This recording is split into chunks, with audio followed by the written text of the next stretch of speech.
के संग में हमारे आज के मेहमान हैं पाकिस्तान फिल्म और ड्रामा इंडस्ट्री के नामवर शायर, लिखारी, हिदायतकार और प्रोड्यूसर खलीलुर रहमान कमर। उनसे मिलने पहुंचे तो दरवाजे पर उनके असिस्टेंट आगा जर्रार ने हमारा इस्तकबाल किया। अस्सलाम वालेकुम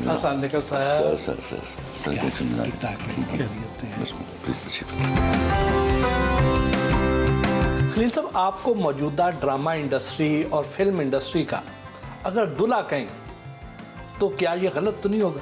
मैं इतने बड़े कॉम्प्लीमेंट्स बर्दाश्त नहीं कर पाऊंगा। आज का दौर, आज की एंटरटेनमेंट और आज का शोबिज़ जिस जगह पहुंचा है, वहाँ हम शायद एक जंग लड़ रहे हैं अखलाकियात की, पैट्रियटिज़म की। तो मुझे अगर उस बग़ैर वर्दी की फ़ौज का सिपाही कहा जाए, मुझे अच्छा लगेगा। आपके अंदर बड़ी आजिज़ी है। आप कहते हैं मुझे अल्लाह ताला ने बहुत नवाजा हुआ है। अल्हम्दुलिल्लाह। इसके बावजूद भी लोग आपको मगरूर क्यों कहते हैं? मैं ज़रा लाउड बोलता हूँ, गुस्से में आ जाऊँ, मैं बददियानत लोगों के ऊपर एकदम रश ऑफ ब्लड होता है मेरा, और मैं बहुत गुस्सा कर जाता हूँ। तो शायद इससे वो समझती हूँ, या मेरे पास एक फैकल्टी रही हमेशा से अल्लाह की तरफ से कि आई वाज प्रोड्यूसर ऑल्सो। तो वो समझते हैं शायद इस बुनियाद के ऊपर ये बोल रहा है। नहीं, ऐसा नहीं है। परफेक्ट तो ऊपर बैठा हुआ है ना। We as human being we should be working to the level of perfection, at least we should be trying. तो ये जब मेरा और काम करने वाले का तजाद आता है, तो शायद सुनने वाला बाज़ औक़ात कई लोग मुझे उस वक्त देखते हैं जब मैं गुस्से में होता हूँ, और सिर्फ उस वक्त देखते हैं, तो वो ये समझते हैं कि नाउज़ुबिल्लाह मेरे अंदर कोई एरोगेंस है।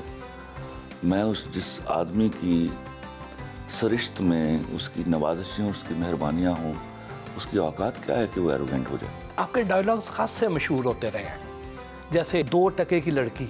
हालांकि ये बड़ा मनफी डायलॉग था। इसलिए मकबूल हुआ कि अच्छी औरतें जो हैं, ऐसा एक्ट करने वाली एक बुरी लड़की को भी उतना ही बुरा समझती हैं जितना मर्द लोग बुरा समझते हैं। बहुत सारे लोग ये बात करना चाहते थे, कहीं बुनत नहीं बनी उनकी, तो वो ये नहीं कह पाए, तो उनके बिहार पर मैं कह गया हूँ। तो उनको लगा जैसे उन्होंने कहा है। तो मैं तो अब इस लाइन को ऑन ही नहीं करता। ये तो उन सारे दिल जलों की लाइन है जिन्होंने ये सदमा देखा हुआ है। आपने कुछ ड्रामे ऐसे भी बनाए जिसमें शादीशुदा ख़वातीन वो चीट कर रही हैं, तो क्या ये भी हिट होने का कोई फार्मूला था ड्रामों का? ये एक कॉन्सेप्ट मेरे यहाँ मौजूद था, और मैंने इसके डिफरेंट 3 एंगल्स लिए। ज़रा याद कर, एक प्ले था जिसमें लड़की लड़के का निकाह हुआ था, रुखसती नहीं हुई थी। तो वो रुखसती के बगैर के जो मसाइल थे, फिर मैंने तो दिल का क्या हुआ, उसमें मियाँ बीवी, उसमें कोई फॉर्चून का इशू भी नहीं था। Both were equally rich but they didn't have a kid. This is last one I have written on the marital breakup, जिसमें एक बच्चा भी है। तो ये तीनों चीज़ें जो हैं वो डिफरेंट एंगल से ली थी, and they were very well plan in my life. तो वो जो मुझे आता गया, वैसे वैसे वो बनता गया। क्या आपने असूली फैसला कर लिया कि आप ख़वातीन के ख़िलाफ़ ही लिखेंगे? आप भट्टी साहब, ये कलमा कुफ्र है अगर कोई ये कहे कि मैं ख़वातीन के ख़िलाफ़ लिखता हूँ। मैं ही तो हूँ जो ख़वातीन के लिए लिखता हूँ। मैं ही तो हूँ जो अच्छी औरत को मानता है। वरना इन्होंने तो नंद, भाभी, सास और बहू का नाम ले लेके वो गाली दी है अपनी ज़ात को कि मुझे शर्म आती है। और क्या औरत सिर्फ बीवी होती है? आपने इन सारे 4 रिश्तों को पिछले 10 सालों में वो जलील किया और वो गाली दी है। आई डोंट अलाउ कि आप मुंह फाड़ के गाली दे दे मर्द को। आप उसको गाली दीजिए जिसने कोई बुरा एक्ट किया है। उस मर्द को मैं भी आपके साथ खड़े होकर गाली देता हूँ। Always I plead for the good women. Good women के सब के तो मैं बराबर ही नहीं हो सकता कभी भी, और बुरी औरत को मैं बराबर बैठने नहीं देता। हुमायूं सईद साहब कहते हैं मेरे पास तुम हो, इसका स्क्रिप्ट मैंने 5 साल अपने पास रखा।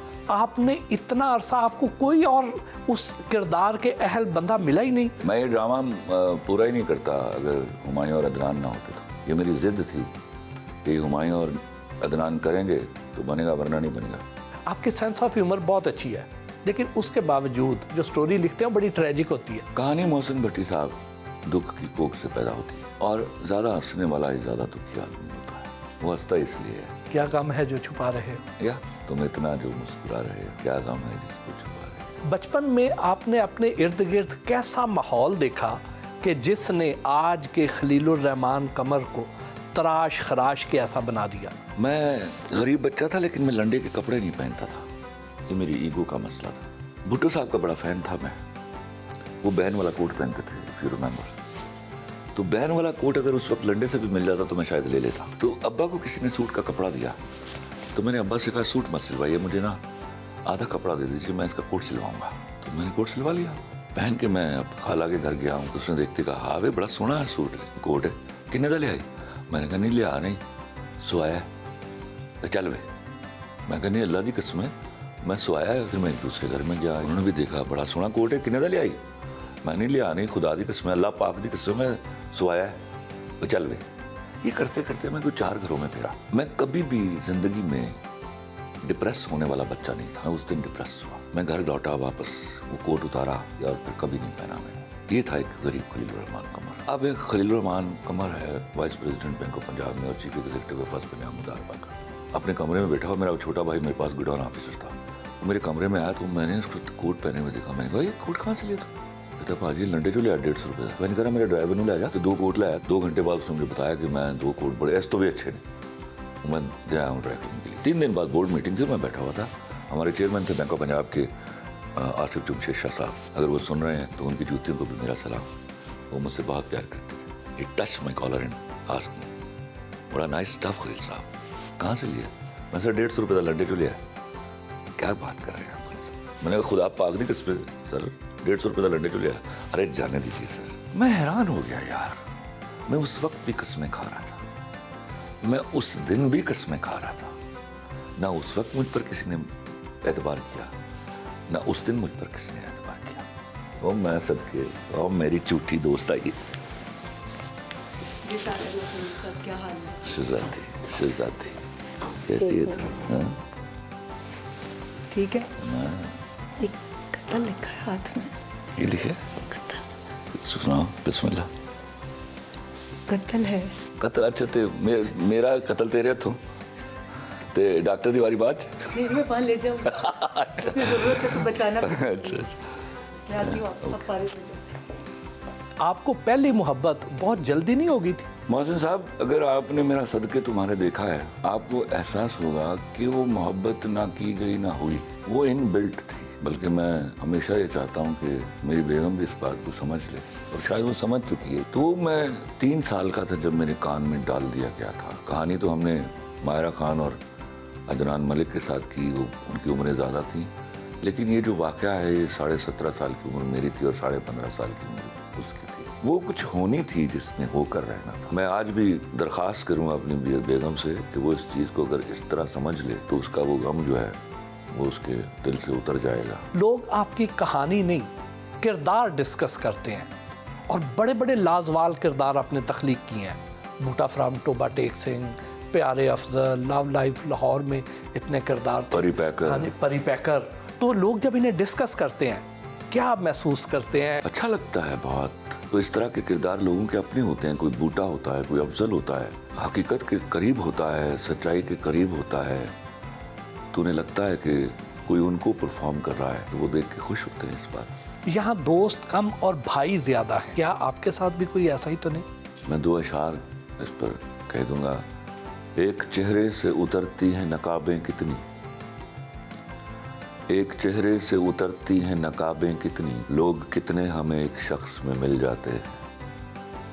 वक्त बदलेगा तो इस बार मैं पूछूंगा उसे, तुम बदलते हो तो क्यों लोग बदल जाते हैं। लाजवाल कहानियों और ड्रामों के तख्लीककार खलीलुर रहमान कमर के स्टडी रूम में उनसे गपशप जारी रही। आपके मुनफरिद डायलॉग्स जो हैं, इसके लिए कोई ख़ास कैफियत होती है? किस वक्त आमद होती है? ये किसी भी वक्त होती है और मुझे एहसास होने लगता है कि कुछ तब्दीली हो रही है मेरे अंदर। मुझे लगता है कि शायद उस वक्त मेरा रंग थोड़ा जर्द हो जाता होगा और मुझे अब कहीं भी उस वक्त मैं किसी बस स्टॉप पे बैठा हूँ, लोगों की भीड़ में हूँ, किसी मजमे में हूँ, मुझे आप कागज़ पेंसिल दे दीजिए बस। आमद ना हो रही हो और आपने किसी से कमिटमेंट की हो तो फिर क्या करते हैं? अल्लाह से माफ़ी मांगता हूँ। लगता उस दिन पता चल जाता है कि गलती भारी हो गई, जिससे खफा है वो, तो मना लेता हूँ उसको, फ़ौरन उठ के नमाज़ पढ़ता हूँ और वो माफ़ कर देता है। आपके ड्रामों की हैप्पी एंडिंग नहीं होती है। लोग आपके तख्लीक करदा किरदारों से जब जुड़ जाते हैं तो उसके बाद आप उन्हें मार देते हैं। ये तो बड़ी फिलोसफिकल बात है। ये कभी जिंदगी के किसी मोड़ पर बैठ कर तय होगा कि ये जो जिंदा रह जाना है ये हैप्पी एंडिंग है या मर जाना हैप्पी एंडिंग है।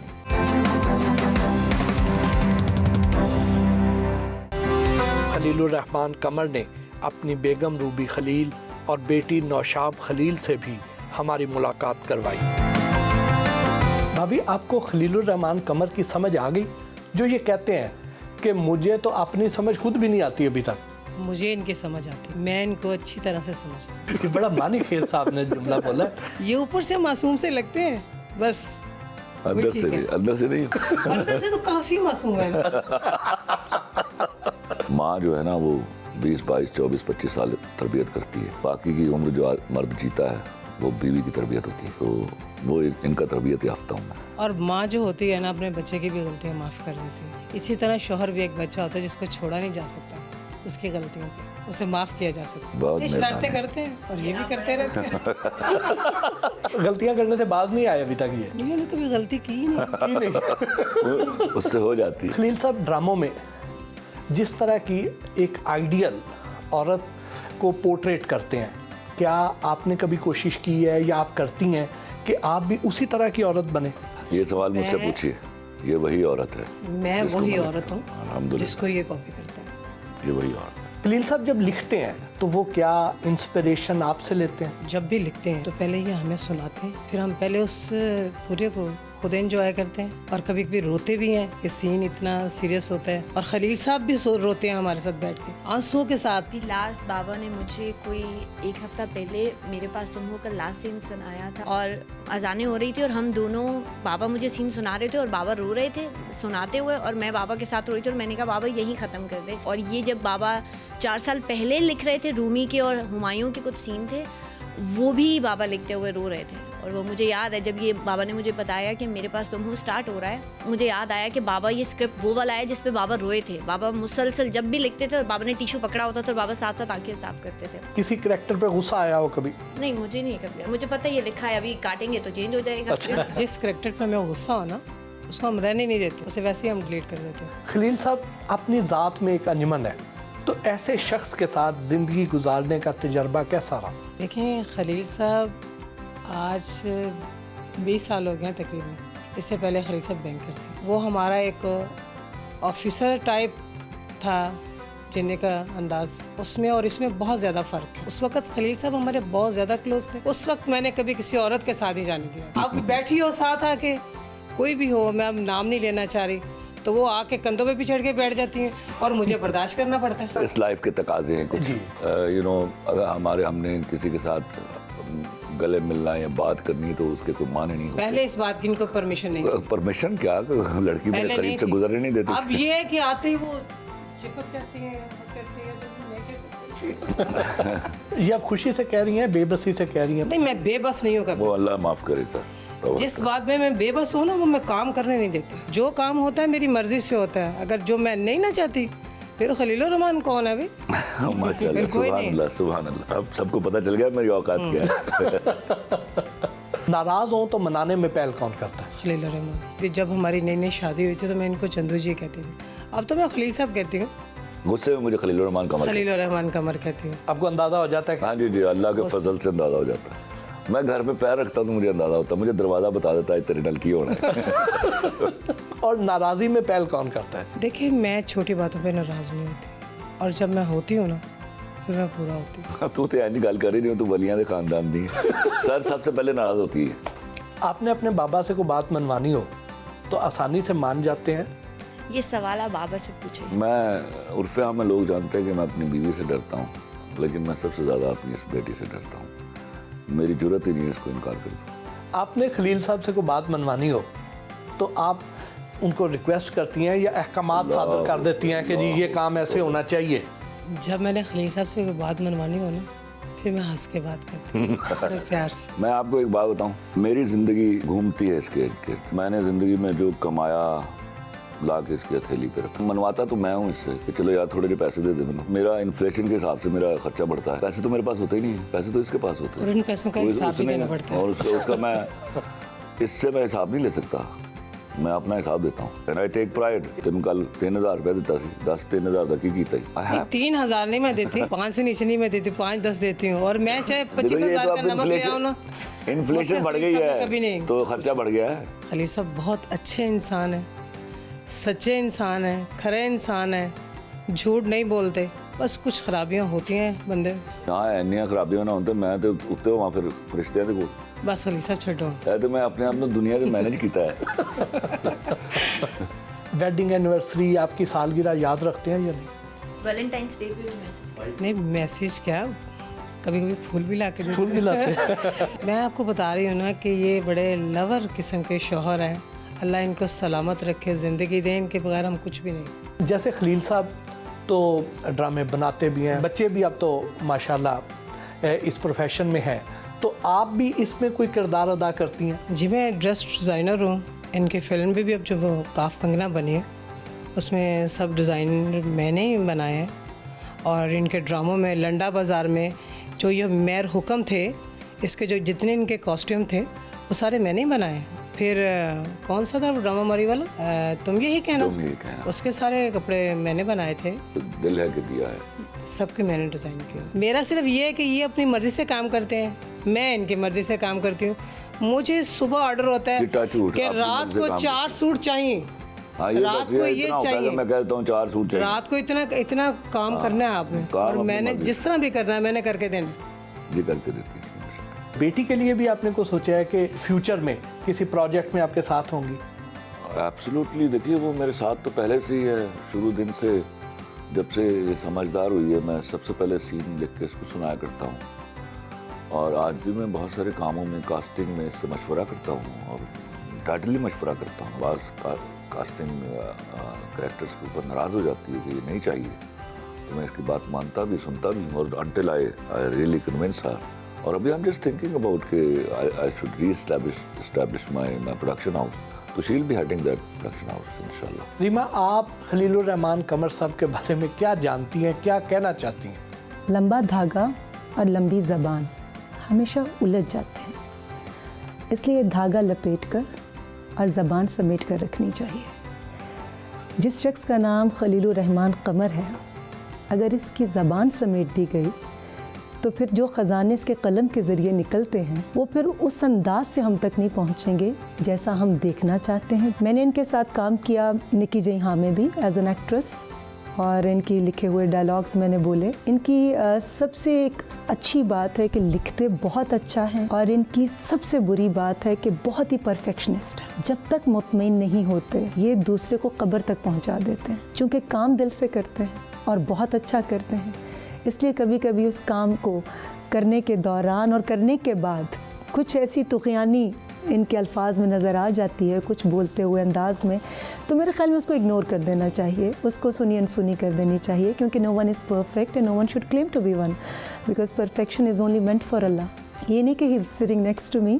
मैं बहुत कुछ इनके बारे में बोलती भी हूँ, हमारी लड़ाइयाँ भी होती हैं, हमारे झगड़े भी होते हैं, मगर उसमें भी एक अदब का हमारा बीच में एक सिलसिला रहता है, एक ताल्लुक़ रहता है, मगर उसमें कई दफ़ा इनका एक अंदाज़ है जो मुझे मैं समझ गई हूँ कि वो उसमें मेरी दिल आज़ारी नहीं होती, मेरी बेइज्जती नहीं होती, ये सिर्फ मुँह का बड़बोला है। मुझे तो वो बुड़बुड़ाहट भी मायूब नहीं लगती। आप इतना अच्छा कैसे बोल लेती हैं? क्या ये भी आप खलील साहब से सीखा है आपने? 1 मिनट इसका जवाब मैं दूंगा। सबसे पहली बात मैं बाबांगे दोहर आपको बताऊं कि रीमा के फरिश्तों को भी मालूम नहीं था कि वो मुझसे मिलने आ रही थी, हम एक फिल्म को डिस्कस करने जा रहे थे। She didn't know at all कि she will be part of this program at all. It was my request कि she sitting here and she didn't know what to say about it, she is saying it all extempore. देखिए, मैं खलील साहब को भी उन लोगों में शुमार करूंगी जिनसे सीखने का मुझे मौका मिला। इल्म तो एक ऐसी ताकत है कि जितना आप हासिल करते हैं उतना ही आपको अपने जाहिल होने का अंदाज़ा होता है। सुभान अल्लाह, बहुत अच्छी बात की। इल्म तो बहुत अच्छी बात कही तुमने। दुनिया भरी पड़ी है तो तेनों की हो गया रीता। खलीलुर रहमान कमर। अब आप कोई मूवी ला रही हैं? जी इंशाल्लाह। मैंने एक प्रोग्राम में सुना कि कोई कह रहा था खलील साहब को एडवांस दिए, इतने साल से वेट कर रहे हैं। अरे भाई मैं इनसे इतना, मेरी इनकी फैमिली के साथ ताल्लुक़ है गुज़िश्ता 17-18 साल से। मैं 4 साल से इंतज़ार कर रही हूँ और मैंने इनको कहा हुआ है कि जी मैंने कहानी आप ही से लिखवानी है और आप ही लिख कर देंगे तब मैंने फ़िल्म शुरू करनी है। ये जो आजकल कुछ ख़वातीन ऐसे मनफी रिमार्क्स दे रही हैं खलील साहब के बारे में, आप क्या समझती हैं कि क्या उनकी बात सही है? कुछ तो लोग कहेंगे, लोगों का काम है कहना। जिसने चोरी नहीं की उसको कोई फ़र्क ही नहीं पड़ता। तो ये तो आपके अपने अंदर का इत्मीनान है। अगर कोई किसी को कुछ कहता है तो बहुत सारी बुराइयां भी हैं, कड़वाहट भी बहुत है, इनके लबो लहजे में कभी आ जाती, लेकिन इन सब पर जो चीज़ भारी है कि ये अपने कलम से ऑनेस्ट है। ये जो लिख कर देंगे ये दिल से लिख कर देंगे, वरना टाल मटोल कर देंगे और फिर लोग कहते हैं खलील साहब ने स्क्रिप्ट नहीं दिया, वो मत उसकी तकलीफ़ करो। बुरा दे देगा तो वो तकलीफ़ बुरा नहीं उनके लिए भी खलील रहमान कमर मर जाएगा। एग्जैक्टली। मैं तेरे हाथ बैत कर लो, मैं ऑन एयर ही। पर खलीलुर रहमान कमर साहब के लिए मेरी बहुत सारे विशेज़ हैं। ये जो लिखते हैं इनका एक लिखा हुआ जुमला जो नदीम साहब ने मेरी फिल्म कोई तुझसा कहाँ में बोला, नफ़रत से कोई बर्बाद हो या ना हो, ये प्यार साला बर्बाद कर देता है।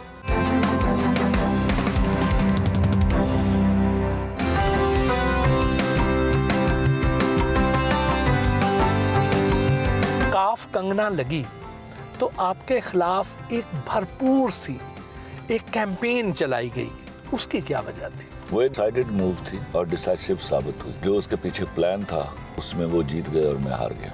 इतनी बड़ी फिल्म को नाकाम करना ये उन्हीं का काम था, वो काम कर गए। आप आयज़ा खान के साथ बहुत ज़्यादा काम करते हैं, क्या जो आप किरदार लिखते हैं वो उन पे ज़्यादा अच्छा काम करती हैं? मैंने अपनी ज़िंदगी में आयज़ा से ज़्यादा प्रोफेशनल लड़की नहीं देखी। उसने जब मेरे पास तुम हो किया और जब वो लाइनें बोली तो लगा ही नहीं कि मैंने लिखी हुई हैं, लगा कि वो बोल रही है बस।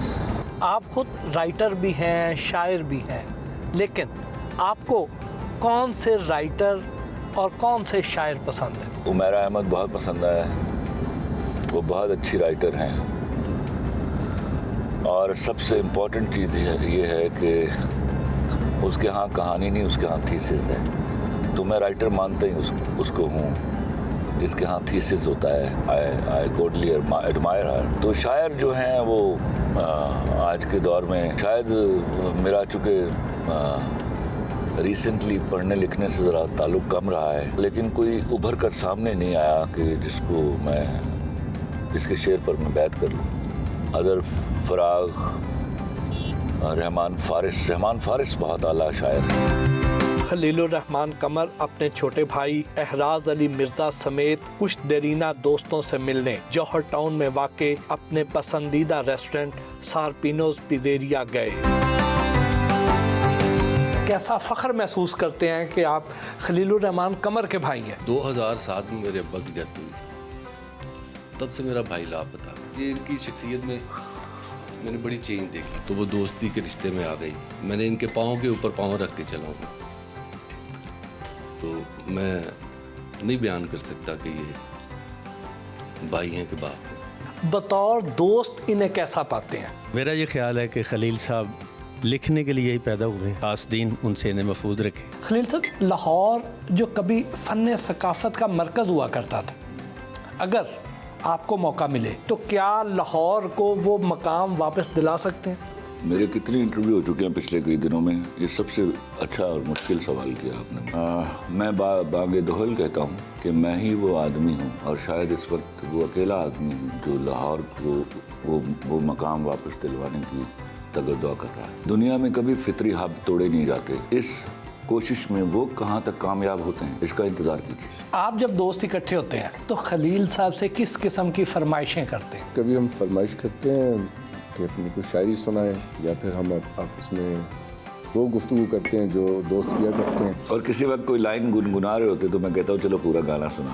अच्छा क्या सीखा आपने खलीलुर रहमान कमर से? मैंने खलीलुर रहमान कमर से ख़राब चीज़ों को ठीक करना सीखा। अल्लाह अकबर। खलील साहब के साथ टाइम गुजारना, इनकी महफिल में बैठना कैसा लगता है?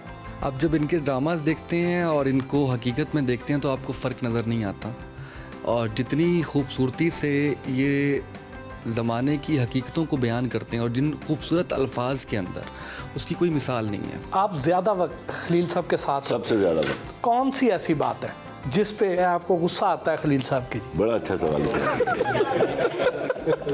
बड़ा अच्छा सवाल, ये इससे मुझे कभी नहीं पता चला। अक्सर मैं कहता हूँ यहाँ मसलहत पसंदी है, रहने दीजिए, मत बोलिए, कहते हैं नहीं मैंने बोला है, उस वजह से मुझे नहीं, मसलहत पसंदी को तो मैं दुनिया का सबसे बड़ा गुनाह समझता हूँ। अच्छा, अब आके ये खुद तो नहीं बदले, लेकिन मैं बदल गया, उनके साथ रहते ना मुझे बदल दिया।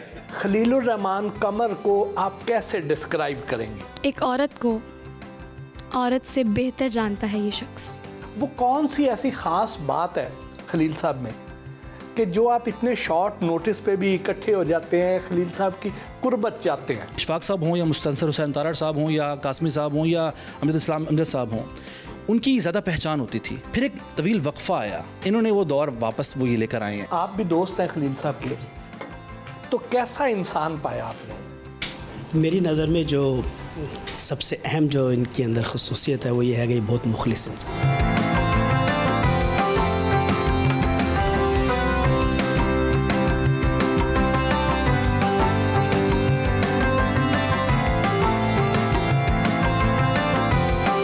मोहब्बत में रहना कैसा लगता है? जाहिर है मेरे जैसा शख्स तो मोहब्बत के बगैर जी नहीं सकता। मैं तो नफ़रत को भी इस तरह बिलीव कर लेता हूँ जैसे वो मोहब्बत है, क्योंकि नफ़रत के लिए भी किसी को सोचना पड़ता है। मुझे अच्छे लगते हैं वो लोग जो मुझसे नफ़रत करते हैं, वो मुझे सोचते हैं, मुझे याद रखते हैं। आखिरी मोहब्बत कौन सी थी? क्या वो हो गई है या अभी होनी है? अब होनी है, अब होगी ना तो भाभी आपकी मार डालेगी मुझे।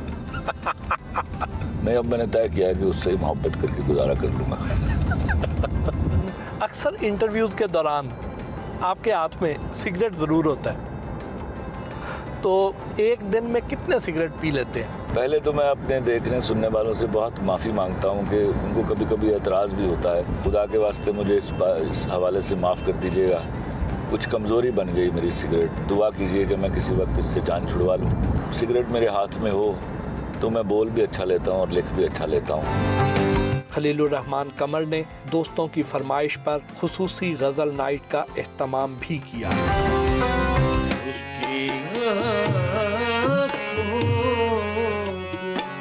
कोई रोग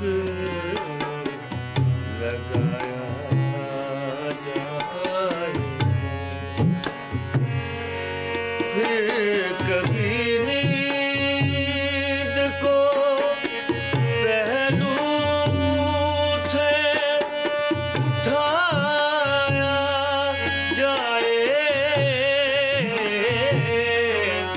फिर कभी नींद को पहलू से उठाया जाए, उसकी आँखों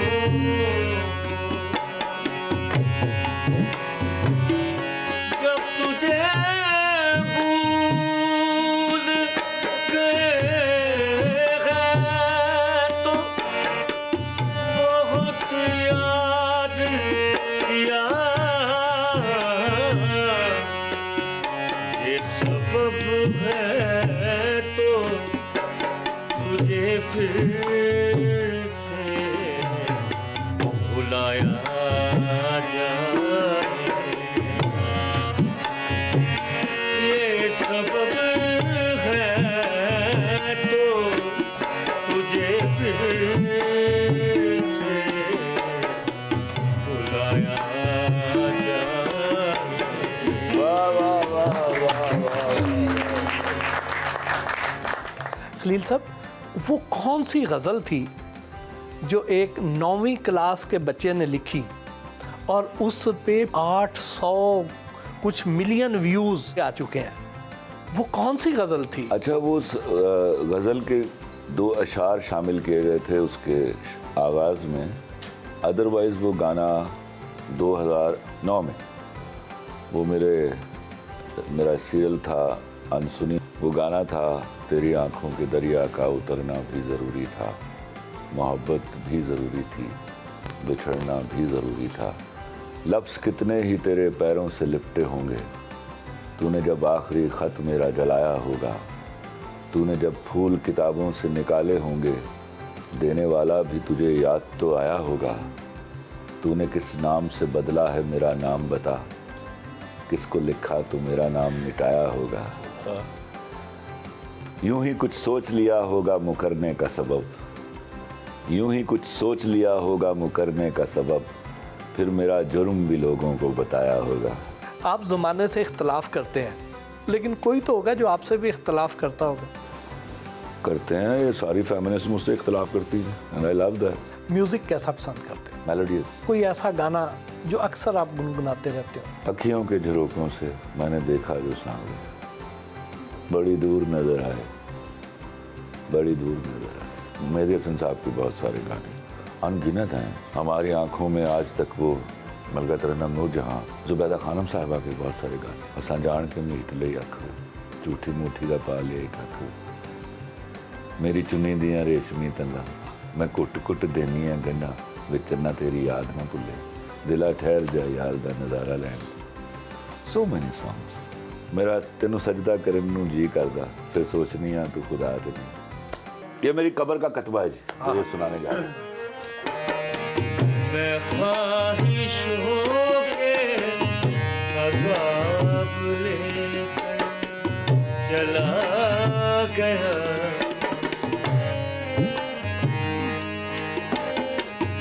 वो जिस पे मैंने मोहब्बतों की वही लिखी थी, वही लिखी,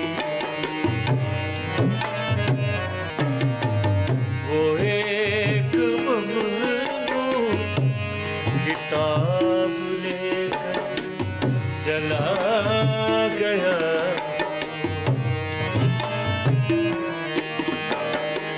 वो दिल वो खाना खराब लेकर चला गया,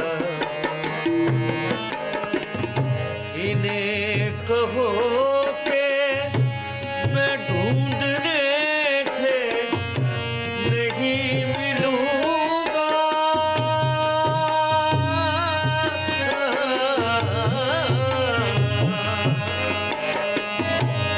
नहीं मिलूंगा,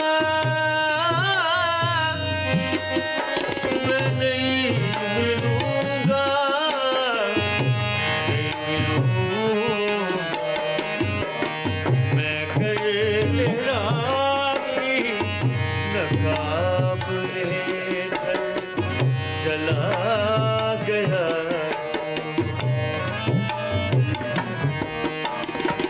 वो दिल वो खाना खराब लेकर चला गया, चला गया। एक छोटा सा रैपिड फायर। जी बिस्मिल्लाह। इनमें से किस एक्टर को एक्टिंग के बजाय किसी और प्रोफेशन में होना चाहिए? रैपिड फायर में तो ऐसे ही होगा ना। जुल्म है। मैवी शजात, उर्वा हुसैन, सबा हमीद, सना जावेद, सोहाय अली अबड़ू। ये सारी बहुत अच्छी एक्ट्रेसेस हैं, और how dare I can say anything like this, you know. ना इस तरह के रैपिड फायर ना खेलें यार। अच्छा चले, ये अगर एक्टिंग में ना होती तो कौन सा प्रोफेशन इन्हें ज़्यादा सूट करता? पाकिस्तान क्रिकेट टीम में होती। अगर आप किसी फिल्म के हीरो हो तो इनमें से किसको अपनी हीरोइन के तौर पे लेंगे?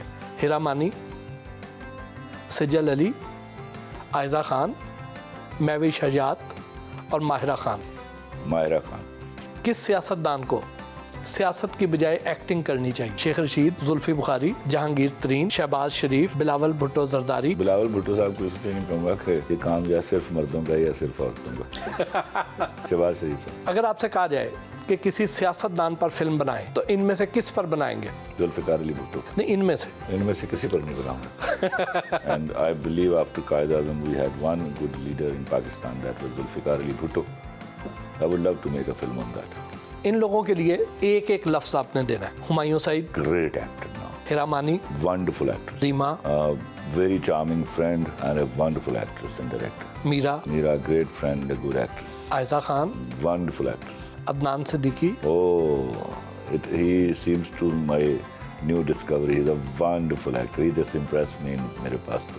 फैसल कुरैशी। Great actor. आप जिस कदर निडार और आउटस्पोकन है, आपको ये बताने में कोई पसोपेश नहीं होएगी कि शोबिज में वो कौन से 5 लोग ऐसे हैं जिनकी आप कभी शक्ल भी देखना नहीं चाहेंगे। मैं इतना निडर नहीं हूँ। वो अब नहीं है शोबिज में। लाएं जी वो। Sir, thank you sir. Thank you so much. आपका बहुत शुक्रिया। आपकी मोहब्बत सर। भूल जाने का हुनर मुझको सिखाते जाओ, जा रहे हो तो सभी नक्श मिटाते जाओ। चलो रस्मन ही सही मुड़ के मुझे देख तो लो, तोड़ते तोड़ते ताल्लुक को निभाते जाओ। फकत मेरे दिल से उतर जाइएगा, फकत मेरे दिल से उतर जाइएगा, बिछड़ना मुबारक बिछड़ जाइएगा। मैं समझा था तुम हो तो क्या और मांगू, मेरी जिंदगी में मेरी आस तुम हो। ये दुनिया नहीं है मेरे पास तो क्या, मेरा ये भरम था मेरे पास तुम हो। मगर तुमसे सीखा मोहब्बत भी हो तो दगा कीजिएगा, मुकर जाइए।